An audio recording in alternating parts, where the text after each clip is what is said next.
En este vídeo vamos a estudiar el tema 8 del temario de Geografía e Historia de tercero de la ESO, que lleva por título la organización política y territorial. Lo primero que tenemos que señalar es que el mundo está dividido en estados. Estos estados están delimitados por fronteras. Cada uno de estos estados tiene sus propias particularidades. Se diferencian según su antigüedad, su población, su nivel económico, su régimen político, etc. El estado más moderno del mundo, por ejemplo, es Sudán del Sur, que se creó en 2011. China, por su parte, es el estado más poblado del mundo, con más de 1.500 millones de habitantes. En el lado contrario estaría el pequeño estado de la Ciudad del Vaticano, con apenas 1.000 habitantes. Cada uno de estos estados tiene un régimen político. Se pueden fijar varios criterios para definir cada uno de esos regímenes. En primer lugar, podemos dividirlos según el grado de libertad que hay en cada uno de ellos. A grandes rasgos podemos distinguir la democracia, que es un sistema político en el que existen libertades políticas, y la dictadura, en el que no hay libertades políticas. A continuación, vamos a ver las características principales de la democracia. La palabra democracia procede del griego. Significa poder del pueblo.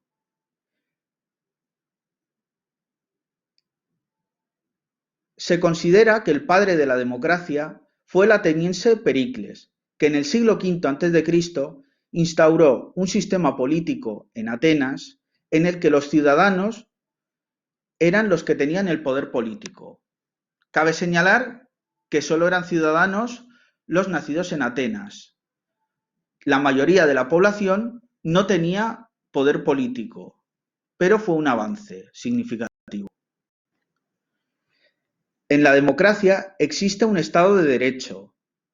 Significa que la gente debe obediencia a la ley. La ley está por encima de todos y todos deben obedecerla. Existe también igualdad jurídica.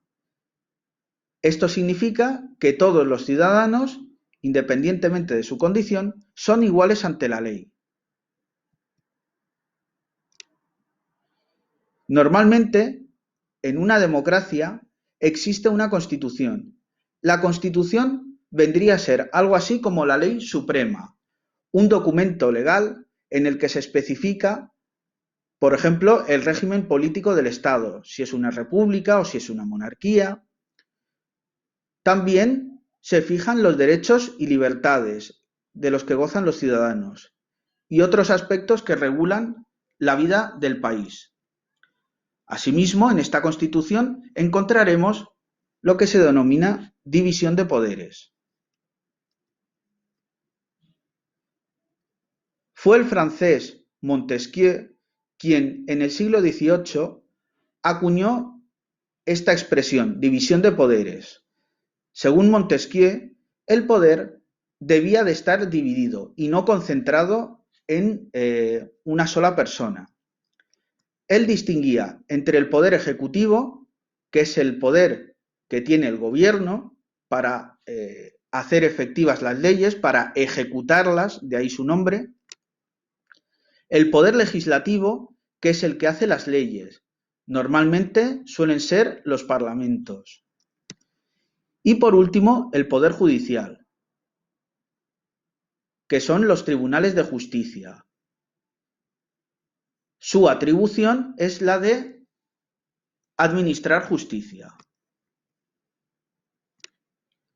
En un sistema democrático, los ciudadanos, que son aquellos mayores de edad normalmente que gozan de todos los derechos políticos, mediante su voto o sufragio, eligen a unos representantes públicos, que son los que administran el Estado y los asuntos públicos. Por lo general, estos representantes se agrupan según su ideología en partidos políticos.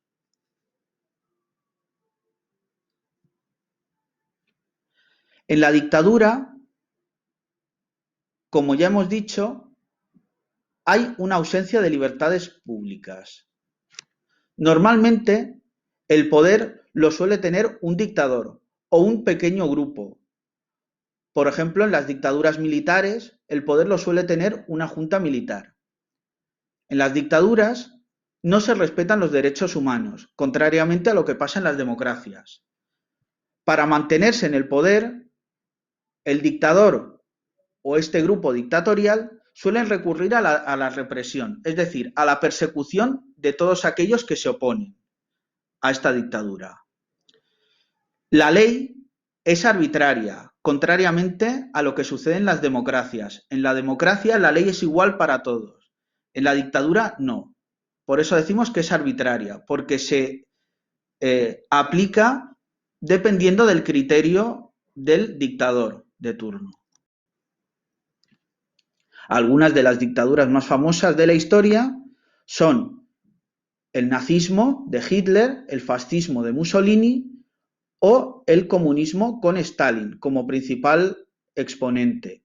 En el caso de España, la dictadura más reciente fue la del general Franco, que ocupó buena parte del siglo XX.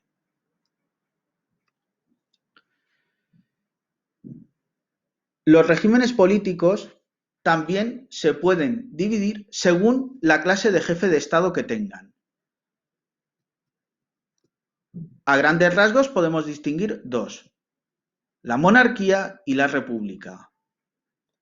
A continuación vamos a ver cuáles son las características de cada una de estos regímenes. La monarquía es un sistema en el que el cargo de jefe del Estado es hereditario. La jefatura del Estado es desempeñada por un rey o reina y se suele transmitir por vía familiar. A grandes rasgos podemos distinguir dos tipos de monarquía: la monarquía absoluta, en la que el rey tiene todo el poder, y luego tenemos la monarquía constitucional o parlamentaria, donde el rey normalmente tiene muy poco poder o ningún poder y sus funciones son simplemente representar al Estado y funciones protocolarias. Esto se da en países que son democráticos. Ejemplos de monarquías constitucionales o parlamentarias serían Reino Unido, España o Japón. En el lado contrario tendríamos el caso de Arabia Saudí, que es un ejemplo actual de monarquía absoluta. Por lo que respecta a las repúblicas, en estos casos, la jefatura del Estado no es ejercida por un rey o una reina, sino por un presidente que es elegido. En el caso de las democracias, el presidente es elegido por el pueblo a través de elecciones o por el Parlamento. En el caso de las dictaduras, el presidente es elegido por los grupos de poder. Por ejemplo, en el caso de dictaduras militares, es una junta militar, un grupo reducido de militares, el que elige al presidente. Podemos distinguir dos tipos de república. La república presidencialista es aquella donde el presidente o jefe del Estado tiene mucho poder. En el lado contrario tendríamos las repúblicas parlamentarias, donde el poder lo tiene el primer ministro o presidente del gobierno. El presidente de la república, en estos casos, tiene muy poco poder. Básicamente el mismo que puede tener un rey en una monarquía parlamentaria o constitucional.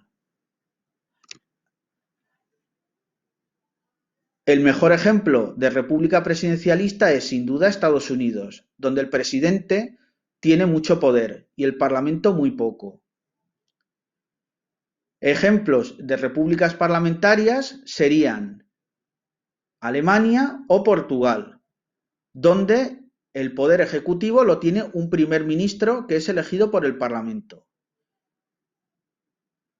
Francia es un sistema mixto, semipresidencialista, donde el presidente tiene mucho poder, pero lo comparte con el Parlamento. También podemos distinguir regímenes políticos según el papel que la religión juega en la vida política del país. Como ejemplo extremo tenemos las teocracias. Una teocracia es un régimen político donde la religión marca la vida política del país en todos los aspectos. Es decir, hay una religión oficial y todas las leyes se remiten a la religión. Normalmente el libro sagrado, sea la Biblia, sea el Corán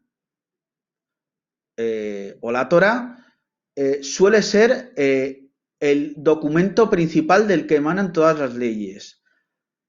Como ejemplos actuales de países teocráticos podemos citar a Irán, que es una teocracia musulmana, y el Vaticano, que es una teocracia, en este caso, cristiana católica, regida por el Papa.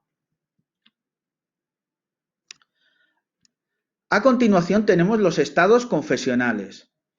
Son países en los que la Constitución dice que hay una religión oficial, que suele ser la religión mayoritaria o la religión tradicional de ese estado.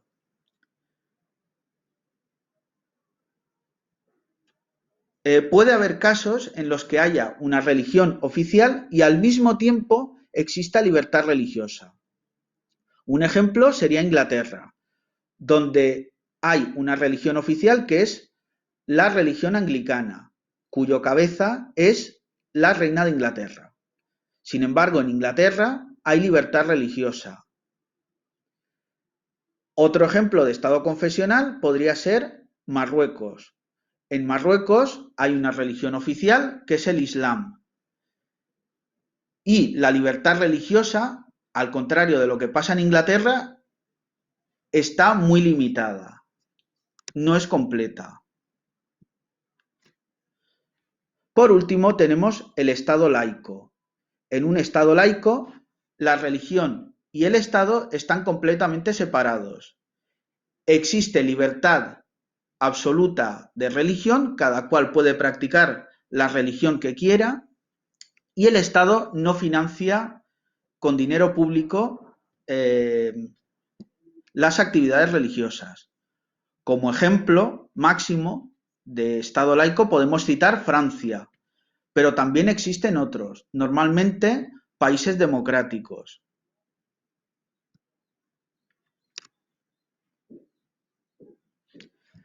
A continuación, vamos a estudiar la organización política de España.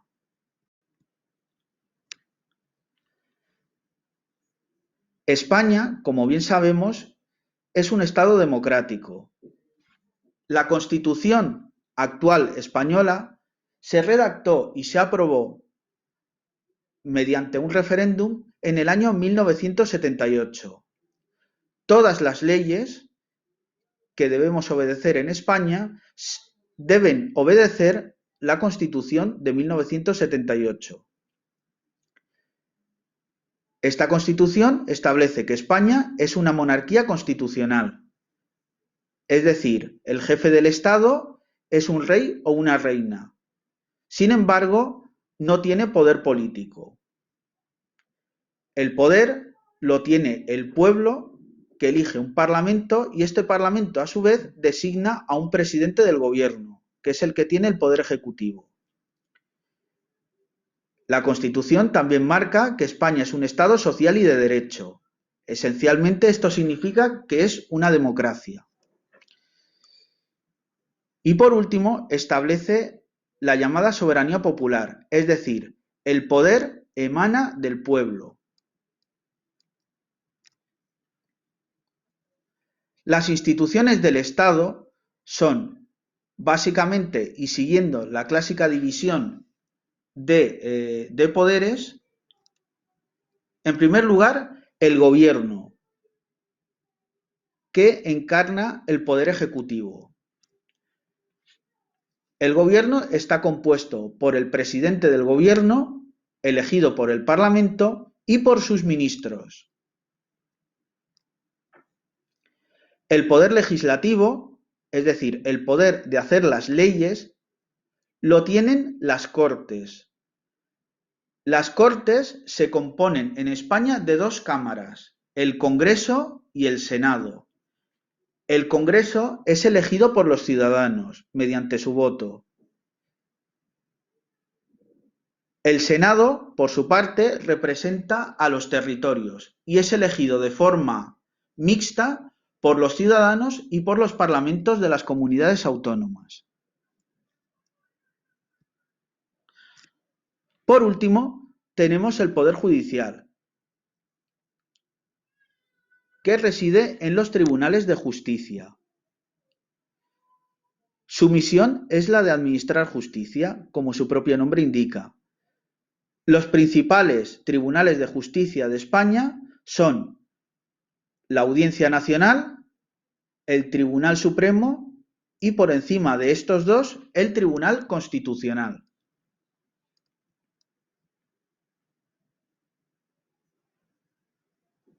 A nivel territorial, España está dividida en un total de 17 comunidades autónomas. Estas 17 comunidades autónomas se dividen a su vez en 50 provincias, más 2 ciudades autónomas, que son Ceuta y Melilla. Cada comunidad autónoma tiene un número distinto de provincias. Algunas solo tienen una sola provincia, como por ejemplo Murcia o la Comunidad de Madrid. Otras tienen más de una provincia.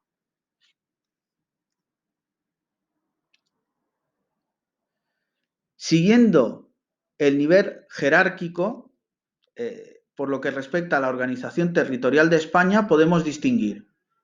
En el escalón más bajo tenemos los municipios. Los municipios están gobernados por ayuntamientos. Al mando de estos ayuntamientos se encuentran el alcalde y los concejales. El alcalde es elegido por los concejales. Los concejales, a su vez, son elegidos por los vecinos, en elecciones cada 4 años. Por encima del municipio tenemos las provincias. Las provincias están gobernadas por las diputaciones provinciales. En el caso de las islas, las Baleares y las Canarias, normalmente cada isla está gobernada por un cabildo, en el caso de las Canarias, y por un consell, en el caso de las Islas Baleares. Por encima de las provincias tenemos las comunidades autónomas. Cada comunidad autónoma se rige por un estatuto de autonomía, que vendría a ser algo así como la constitución de cada comunidad autónoma. Cada comunidad autónoma tiene su propio gobierno autonómico y su propio parlamento, que elaboran las leyes y las ordenanzas de acuerdo con las competencias que tengan las comunidades autónomas.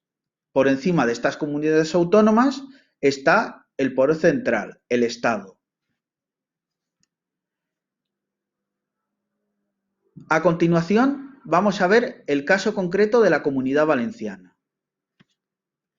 En el caso de la Comunidad Valenciana, el actual Estatuto de Autonomía se aprobó en el año 2006 y sustituía al anterior estatuto del año 1983.